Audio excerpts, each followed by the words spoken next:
Oi gente, eu sou a Ione do blog Minha Vida Literária e hoje eu trago pra vocês o vídeo com as minhas leituras do mês.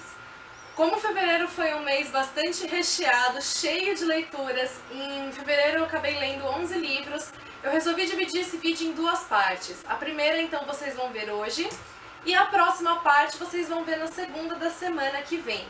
Então hoje eu vou mostrar pra vocês 5 livros, semana que vem eu mostro mais 6. O primeiro livro que eu li esse mês era um livro que eu já estava curiosa pra ler há um bom tempo e foi O Retrato do Charlie Lovett, publicado pela editora Novo Conceito. O retrato vai contar a história do Peter, ele é um bibliófilo assumido.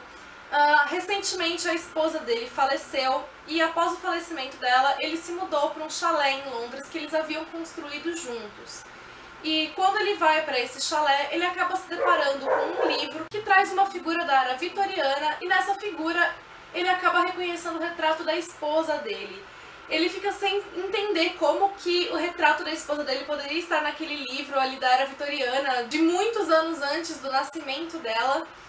E conforme ele começa a querer pesquisar então sobre esse misterioso retrato, através da assinatura do pintor, ele se vê em uma busca e nessa busca ele acaba colocando as mãos em um manuscrito, o Pandosto, que tem a capacidade de mudar toda a visão da influência de Shakespeare na literatura inglesa. O mais interessante desse livro é que ele tem muitos fundamentos que não são fictícios. Então há mesmo uma controvérsia com relação ao Shakespeare. Eu não sabia disso, eu fiquei sabendo por causa desse livro. E essa controvérsia implica em dizer que talvez o Shakespeare não tenha sido o autor de suas próprias obras, porque não tem nenhum registro de que Shakespeare de fato tenha vivido na cidade onde se alega que ele viveu, enfim. Eu posso estar falando besteira também, não sei se eu compreendi exatamente toda essa questão. Mas eu achei bastante interessante em que exista então uma posição anti-shakespeariana, digamos assim. E então o livro ele é fundamentado em bases não ficcionais e o enredo dele, a maneira como ele se desenvolve, é então uma ficção. E aqui nós vamos ter o Peter buscando então informações tanto sobre esse manuscrito, porque para ele é como se ele tivesse encontrado, sei lá, o santo grau da literatura, e também tentando solucionar essa questão do retrato da esposa dele. A parte disso, os capítulos eles são divididos de 3 maneiras. Essa primeira maneira, que eu falei então, que nós acompanhamos a busca do Peter, e as outras 2 se referem ao passado. Uma delas são flashbacks que vão contar como que o Peter conheceu a esposa, e a outra são bem do passado mesmo, em que vão indicar todo o caminho, toda a trajetória do Pandosto, desde mais ou menos o século XVI até os dias atuais. Então nós vamos conhecer a real trajetória do Pandosto, que é o manuscrito. Eu achei a premissa do livro interessantíssima, acho que essa questão dos flashbacks enriqueceu bastante a história, tanto pela questão de ter dado uma sensibilidade maior para os fatos com relação então a ele ter conhecido, a como ele conheceu a esposa, como que tudo isso refletiu na parte emocional da história, quanto esses flashbacks então aí mostrando todo o caminho do Pandosto. Acho que tudo isso foi enriquecedor demais para a trama. E eu acho que o autor fez um trabalho muito bom em desenvolver todo o enredo, em colocar aí os suspenses. E, enfim, eu acho que ele fez um ótimo trabalho em desenvolver todo o panorama da história. O único problema, digamos assim, é que eu acho que a narrativa ela é um tanto quanto cansativa em alguns momentos. Eu fiz a leitura bem devagar porque o livro não conseguia me prender. Por mais que eu achasse tudo aquilo interessante, foi difícil me envolver com o contexto, com o enredo. E eu vi que outras pessoas disseram a mesma coisa, que também sofreram um pouco assim, que acabaram achando também a narrativa um pouco monótona, enfim. Tirando essa questão, então, do livro não ter sido tão envolvente, eu achei o desenvolvimento dele ótimo, bem interessante mesmo, e apesar de tudo, é uma leitura que eu recomendo. Eu só, então, deixo o aviso de que não vai ser uma leitura, assim, extremamente envolvente e que vai exigir um pouquinho do leitor. Já o outro livro que eu li não teve absolutamente nada de demorado, eu acabei lendo de uma vez só, li em um dia, e foi o livro Amy e Matthew, um dos lançamentos da Galera Record. Esse livro vai trazer a história, então, como o próprio título diz, da Amy e do Matthew. A Amy é uma garota que sofre de paralisia cerebral, por conta disso ela faz uso de um andador, ela não consegue falar sem um aparelho que ajude, então, a fala dela. Então, ela carece de uma vida normal. Ela não consegue ter amigos de verdade porque toda essa condição dela afasta as pessoas olham para ela de uma maneira diferente e ela não consegue ter uma vida de uma adolescente. No fundo é tudo aquilo que ela mais quer. Embora ela tenha essas barreiras físicas da própria condição dela, por dentro a gente vê que a Amy é uma adolescente como qualquer outra, aliás, uma adolescente extremamente inteligente e ela quer ter vivências de adolescente, ela quer ter uma vida como uma adolescente, ela quer ir pra faculdade, ela quer fazer amigos, ela sente muita falta disso tudo, porque ela não tem. Já o Matthew é um adolescente que, quando a gente olha pra ele, não vê nada demais, mas conforme a gente vai conhecendo, nós vamos percebendo algumas coisas. A questão é que o Matthew sofre de toque, isso influencia muito a vida dele, a rotina dele, então todos percebem que ele tem hábitos esquisitos, ele não consegue ter relações, então, muito próximas com outros adolescentes, ele não consegue fazer também, então, amigos de verdade, porque ele tem esses hábitos dele e isso acabou afastando de outros adolescentes. Então, quando a Amy propõe para a mãe dela que ela tenha como cuidadores colegas da escola para que ela conheça essas pessoas, o Matthew é uma dessas pessoas que vai ser um cuidador da Amy. E a partir de então eles vão desenvolver um relacionamento, a amizade deles vai se estreitando e a história vai se desenvolvendo. O livro ele é bastante rápido de ser lido, como eu já comentei, ele é uma leitura bem gostosa, ele tem momentos bem divertidos. A Amy e o Matthew, eles têm um humor bem interessante e eu acho que isso trouxe uma leveza, um divertimento bem interessante para a história. Ele amenizou a questão das temáticas difíceis que são tratadas aqui, tanto da Amy quanto do Matthew.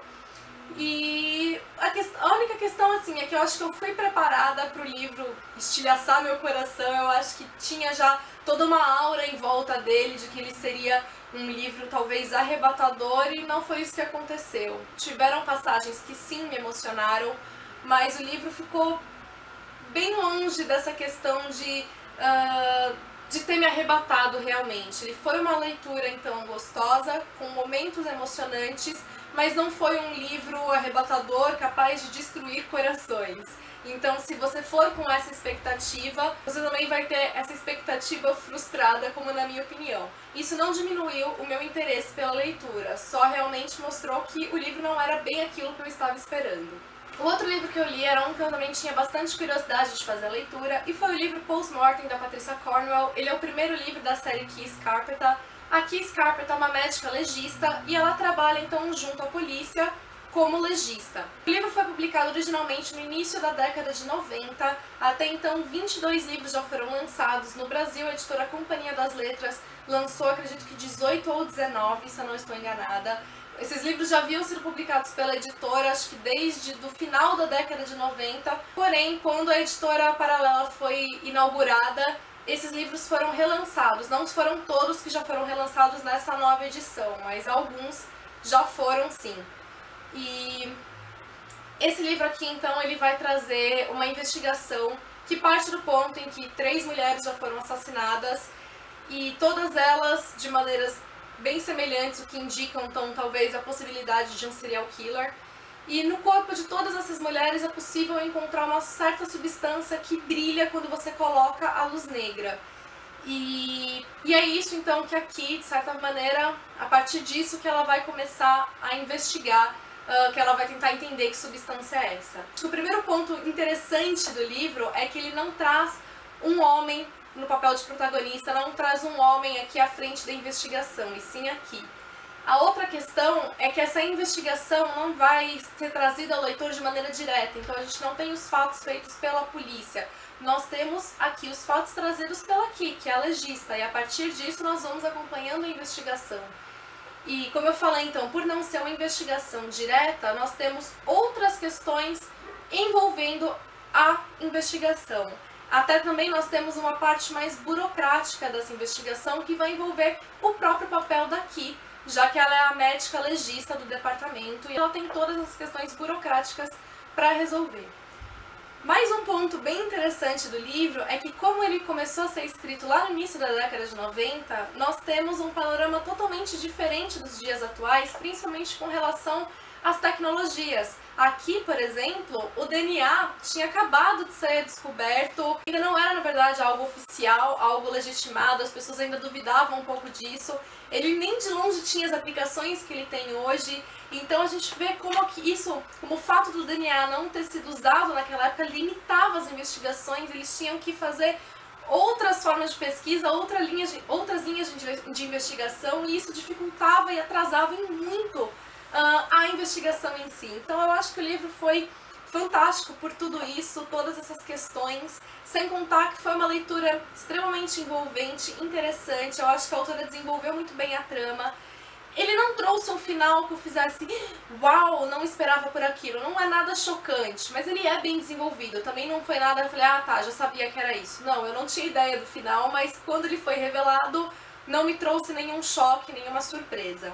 Outra questão também é que eu acho que o fato da Ki ser uma mulher, do livro ter sido escrito por uma mulher, trouxe uma sensibilidade diferente para a narrativa. Eu não vou saber explicar muito bem, mas eu senti a narrativa tipicamente feminina. Tanto por nós temos uma autora mulher, quanto uma personagem mulher no papel principal. Outro livro que eu li, ele foi uma leitura bem emocionante, bem envolvente, e foi o livro A Linguagem das Flores, um relançamento da editora Arqueiro. Esse livro já havia sido publicado em 2011, 2012, se eu não me engano, e agora ele foi então relançado com uma nova capa, e na minha opinião, uma capa ainda mais bonita do que a primeira. Ele vai contar a história da Victoria Jones. A Victoria, ela cresceu em lares de adoção, ela não conheceu os pais, então desde pequena ela passou por diversos lares, ela passou por diversas casas e por diversas vezes ela foi rejeitada, então tinha que voltar para os lares de adoção.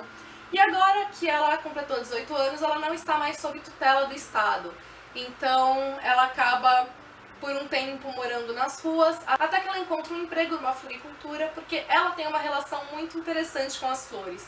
Num dos lares em que ela viveu, ela acabou entrando em contato com a linguagem das flores, que é uma linguagem desenvolvida através das flores, em que cada flor transmite uma mensagem, transmite um significado, e ela sempre se interessou muito por isso, ela sempre sentiu uma aproximação muito grande com essa questão, e ela acaba ainda trabalhando na floricultura, e esse dom que ela tem em transmitir mensagens com as flores acaba ajudando outras pessoas. E a vida dela vai mudar muito a partir disso. Eu achei o livro muito emocionante, muito interessante. Ele também vai se desenvolver em alternância de capítulos aqui, em que em um capítulo nós temos o presente, a situação em que a Victoria está vivendo, e no outro nós temos flashbacks do passado dela. Então nós vamos vendo pontos importantes do passado dela como criança, quando ela foi crescendo, tudo aquilo que foi necessário para alterar os caminhos dela e para fazer dela quem ela é hoje. E aqui nós não temos então simplesmente ela tentando vencer na vida, digamos assim, ela a partir das conquistas dela, no caso a primeira seria a floricultura, mas ela também tentando descobrir mais sobre si mesma, ela tendo que vencer barreiras das próprias emoções dela. Então o fato dela ter passado por vários lares adotivos, dela ter sido rejeitada várias vezes, tudo isso acabou criando consequências emocionais para ela. Ela tem várias barreiras emocionais e ela precisa aprender a lidar com tudo isso. Eu achei o livro extremamente interessante por essa questão da linguagem das flores, eu achei tudo muito interessante mesmo, a ponto de eu querer começar a pensar também em presentear, por exemplo, utilizando essa linguagem das flores. Eu achei a leitura muito envolvente, tocante por tudo que a Victoria passa. É uma história muito bonita, tem um aprendizado muito grande, então foi uma leitura que eu recomendo muito e que com certeza vai agradar os românticos de plantão. Por fim, o último livro que eu vou mostrar hoje foi um chiquilite nacional que eu li da Janaína Rico, e foi o livro Apimentando. Ele vai contar a história da doutora Luciana, que é extremamente bem sucedida. Ela é uma sexóloga que ficou famosa através dos livros que ela escreveu sobre o assunto e depois pelo programa que ela acabou ganhando num canal famoso televisivo. A questão é que a vida da doutora Luciana é completamente diferente daquilo que as pessoas vão imaginar pelo assunto que ela traz. A vida sexual dela é um caos, digamos assim. Ela não tem uma vida sexual bem sucedida de maneira alguma. E a premissa do livro é que ela vai começar a questionar isso tudo, ela questiona o próprio papel, porque ela se vê como uma charlatã, porque ela fala sobre coisas que na verdade não são verdade pra ela. E a história vai se desenvolver a partir disso. Eu acho que não dá pra eu explicar muito além disso, sem contar desenrolares aí da história. O livro, ele acabou me decepcionando bastante. Eu achei a premissa dele inicial interessante, porque eu achei que o livro poderia ser desenvolvido de uma maneira bem divertida a partir disso e trazer também um panorama aí interessante pela questão que ele traz. Mas eu acho que o livro ficou muito aquém das minhas expectativas. Eu acho que ele foi desenvolvido de uma maneira muito superficial. Inicialmente, eu acho que foi a própria intenção da autora fazer da personagem superficial, porque ela vai passar por um processo de amadurecimento que vai ser interessante. Então, inicialmente, eu acho que ela deveria ter mesmo essa visão mais superficial, mas não foi só pela personagem se mostrar superficial que o livro me decepcionou. Eu acho que todo o desenvolvimento dele foi superficial. Nós vamos ter aqui alguns momentos em que nós vamos ver a Luciana, por exemplo, apaixonada. Num desses momentos, a paixão dela é exclusivamente motivada por uma atração física. Eu acho sim muito provável que muitas pessoas sintam atração física e acreditem estar apaixonadas por conta disso. Só que eu acho que isso não é suficiente para uma pessoa se dizer apaixonada. Então aqui o que nós temos, por exemplo, é apenas ela movida por essa atração física, nós não temos contato algum dela com a pessoa em questão, não temos interação alguma para explicar essa paixão, mas ela se vê totalmente apaixonada, adolescente, suspirante, pensando naquilo, simplesmente pela atração física. Então isso tudo me pareceu pobre demais. E mesmo no momento em que nós temos ali um desenvolvimento real de sentimentos, envolvendo aproximações, envolvendo conversas, envolvendo realmente um envolvimento emocional, isso não é apresentado para o leitor. Ela, por exemplo, vira e fala, nós conversamos, mas ela não mostra para o leitor como aquela conversa foi feita. Então você não consegue fazer parte. Você sabe o que está acontecendo, mas você não faz parte da história, você não consegue se apaixonar junto com ela. E eu acho que isso tudo acabou deixando a trama mais fraca, mais superficial. Eu senti falta desse envolvimento, eu senti falta de entender por que ela estava se apaixonando, e não só dela me falar, eu me apaixonei. É muito diferente você virar e falar, a gente conversou tal coisa e aquilo me encantou, do que você demonstrar a conversa e você se encantar junto com a personagem. Então eu senti falta disso. E eu achei também, então, a trama acabou me parecendo, então, bem vazia por causa disso.